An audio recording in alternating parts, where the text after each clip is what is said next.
वो बुलंद आवाज जो संसद से बाहर तक हिंदुस्तान के कोने कोने गूंजती है, तो मोदी सरकार की चूल्हे हिलती हैं। अनुरोध करूंगा भारतीय राष्ट्रीय कांग्रेस की महासचिव आदरणीय प्रियंका गांधी जी से कि वो आए और अपनी बात आपके समक्ष रखें।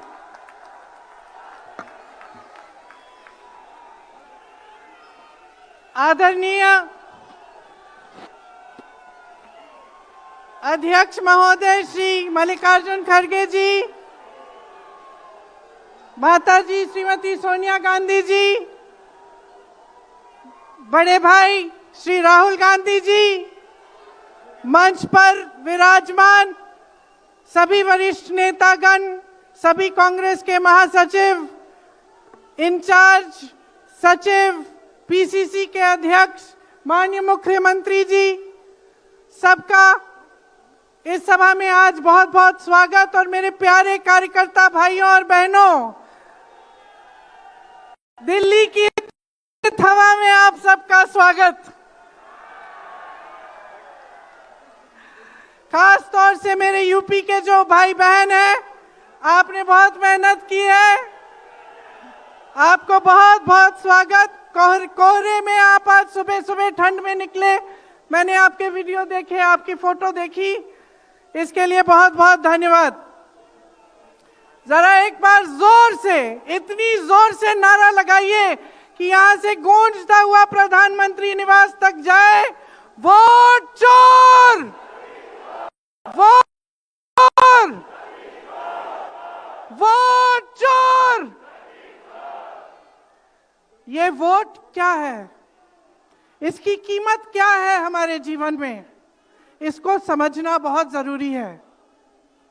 बहुत समय पहले जब आजादी की लड़ाई शुरू हो रही थी और नेहरू जी जगह जगह जाते थे लोगों से मिलने के लिए, तो एक नारा गूंजता था। जब वो पहुंचते थे तो देश की जनता भारत माता की जय जयकार करती थी। उस समय नेहरू जी ने इस बात का उल्लेख किया कि भारत माता क्या है। उन्होंने कहा कि भारत की प्राकृतिक संपत्ति, भारत की नदियां, भारत के पहाड़, भारत के खेत तो भारत माता है ही, लेकिन भारत की जनता, भारत का एक एक बेटा, एक एक बेटी, जो इस धरती का पुत्र है, जो इस धरती की पुत्री है, वे सब भारत माता के अंश हैं। वे सब एक तरह से भारत माता ही हैं। और इसी सोच, इसी भावना ने हमारे संविधान को बनाया। इसी भावना ने आप सबको एक एक वोट दिया, जिससे आपका सबसे बड़ा अधिकार सरकार को चुनने का, सरकार को गिराने का आपको मिले। इसी सोच ने, इसी भावना ने इस तरह की संस्थाएं बनाई कि लोकतंत्र को मजबूत रखें। कैसी संस्थाएं थी ये? न्यायपालिका, मीडिया, संसद, ये राजनीतिक दल जिसका हम भाग हैं, विपक्षी दल, सत्ता पक्ष के जो नेता हैं वो, चुनाव आयोग, ये सब जनता के हित की रक्षा के लिए बनाए गए।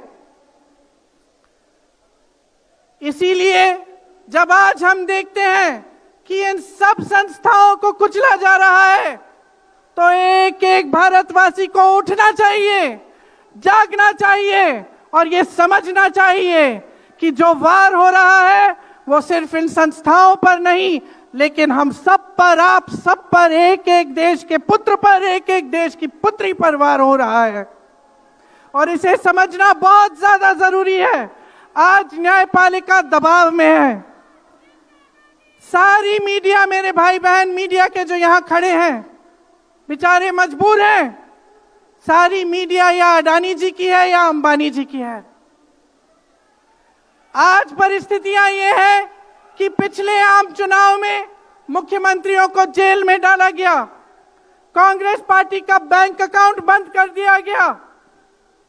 भ्रष्टाचार के नाम पे तरह तरह के इल्जाम लगाए गए जिसका कोई प्रमाण नहीं है।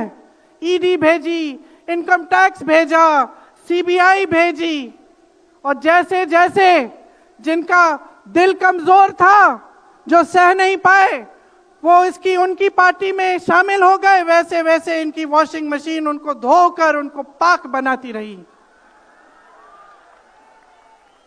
आज संसद को देखिए, संसद को देखिए, मुश्किल से एक सत्र में एक दो बहस होती है।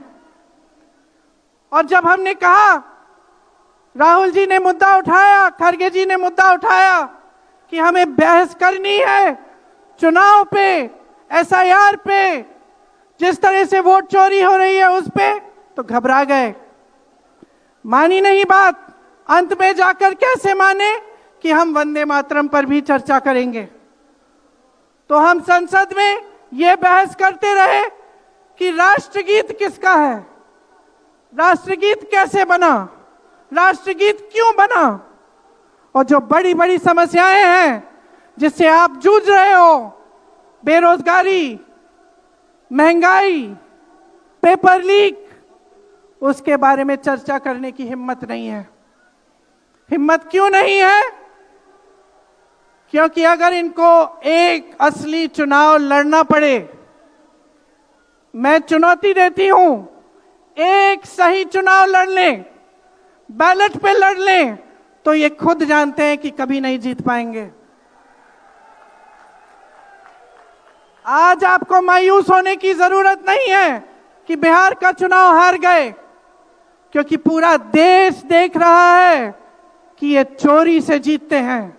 राहुल जी ने प्रेस कॉन्फ्रेंस की, पहले हरियाणा की बात बताई, महाराष्ट्र की बात बताई, कर्नाटक की बात बताई, बिहार में एसआईआर करके 65 लाख वोट काट दिए गए।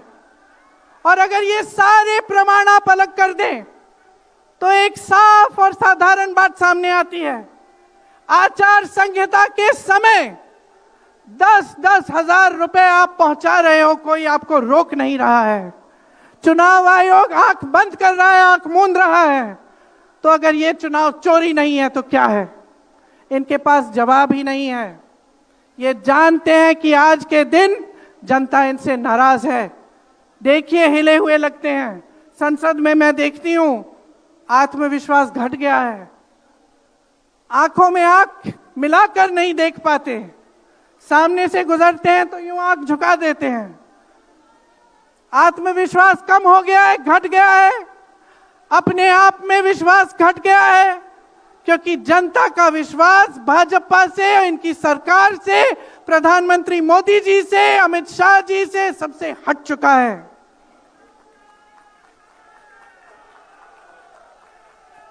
आज इनको चुनाव आयोग की जरूरत है। चुनाव आयोग के बिना ये चुनाव नहीं जीत सकते। और याद रखिए, चुनाव आयोग के जो मुख्य जो 3 अधिकारी हैं, उनके नाम आप याद रखिए, कभी मत भूलिए इनके नाम, क्योंकि ये आज हम लोकतंत्र पर वार कर रहे हैं।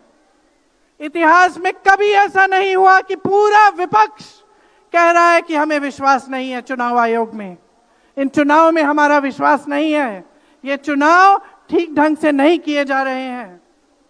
चुनाव की घोषणा से लेकर वोटर लिस्ट, आचार संहिता, प्रचार, मतदान, मतगणना, ईवीएम और नतीजे से तक हर कदम को, हर चीज को संदिग्ध बना दिया है इन्होंने। इनके साथ साथ सारी संस्थाएं इनके सामने झुक गई हैं, सरकार के सामने झुक गई हैं, इनको झुकाया गया है। राहुल गांधी जी ने बिहार चुनाव में लंबी यात्रा की एसआईआर के खिलाफ। क्यों की? क्योंकि एसआईआर में ये वोट काटकर चुनाव का नतीजा अपने पक्ष में करना चाह रहे थे। अब यूपी में शुरू हो गया है, 3 करोड़ नाम काटे गए हैं यूपी में। कितना योग्य है ये चुनाव आयोग भाजपा के लिए। ज्ञानेश कुमार, सुखबीर सिंह सांधू और विवेक जोशी, मेरे साथ बोलिए, ज्ञानेश कुमार, सुखबीर सिंह सांधू, विवेक जोशी। ये देश इन तीन नामों को नहीं भूलेगा। ये चाहे कितने भी बड़े बड़े ये कितने भी इंतजाम कर लें इन लोगों को बचाने के लिए, एक दिन इन्हें इस देश को जवाब देना पड़ेगा कि किस तरह से इन्होंने हमारे वोटों का अधिकार हमसे छीनने की कोशिश की, किस तरह से इन्होंने साजिश रची। हर मोर्चे पर यह सरकार विफल है, हर मोर्चे पर। आज डॉलर 90 रुपए का हो गया है। जब 60 रुपए का हुआ था तो कौन रो रहा था सड़कों पे? कौन रो रहा था सड़कों पे? नरेंद्र मोदी जी बार बार कहे जा रहे थे। आज क्यों नहीं बोल रहे हैं डॉलर पे?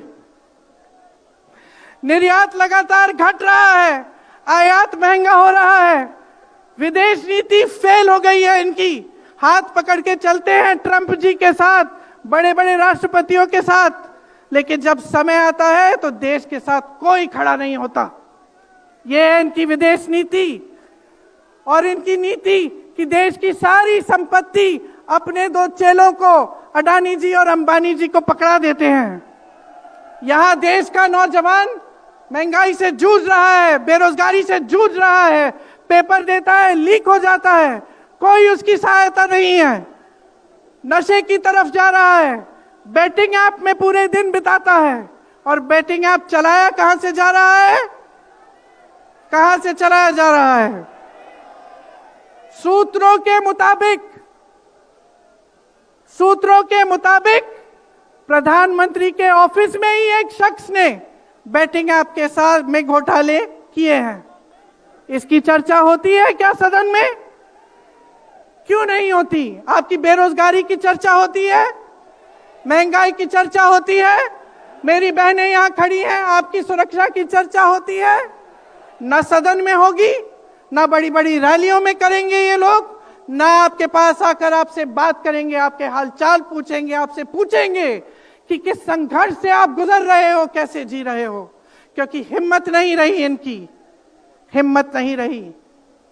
जो था, जो बना था, जो 75 सालों से सबने संघर्ष करके बनाया था, वो सब तमाम बिगाड़ रखा है। तो मैं यहां लंबी बात नहीं करना चाहती, आपसे सिर्फ ये कहना चाहती हूं कि आपका ध्यान भटकाने के लिए रोज रोज ये कोई नया मुद्दा निकालते हैं। आप खुद देख रहे हैं, आप अपना ध्यान केंद्रित करिए। ये वोट का अधिकार आपका सबसे बड़ा अधिकार है। इन्होंने सब कुछ खत्म कर दिया है, लेकिन सच्चाई आप देख रहे हैं, सच्चाई आप आज समझने लगे हैं। और वो सच्चाई आपकी सच्चाई है, आप जीते हैं उसे।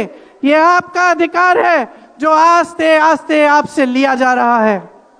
हमारी एक लंबी लड़ाई है, भारत माता की आत्मा की रक्षा की लड़ाई है।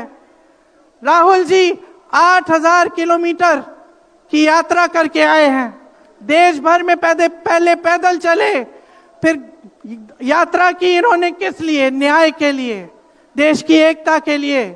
हमारे अध्यक्ष जी खड़गे जी, इस उम्र में मैंने देखा है 47 डिग्री की गर्मी में हेलीकॉप्टर से उतरते हुए ऐसे बड़े बड़े मंचों में पसीने से लथपथ, लेकिन झुकते नहीं हैं, हटते नहीं हैं, चलते रहते हैं। ये है हमारी कांग्रेस की शक्ति। ये वही शक्ति है जिसने स्वतंत्रता संग्राम में हमें आजादी दिलाई। ये वही शक्ति है जो सच्चाई से पीछे कभी नहीं हटेगी। ये वही शक्ति है जो आप सबको यहां लाई है, आज आपको ये संघर्ष की शक्ति दी है कि इस माहौल में इस समय आप खड़े रहे अपनी पार्टी के साथ। ये देश की महान जनता है और हम अपना दायित्व समझते हैं, अपना धर्म समझते हैं कि हम आपके वोट की रक्षा करें, संविधान की रक्षा करें और आपके अधिकारों को मजबूत करें। इसलिए आज हम यहाँ आपके सामने आए हैं ये कहने के लिए कि हम लड़ते रहेंगे, हम कभी नहीं झुकेंगे, हम कभी नहीं रुकेंगे। धन्यवाद। जय हिंद। बहुत बहुत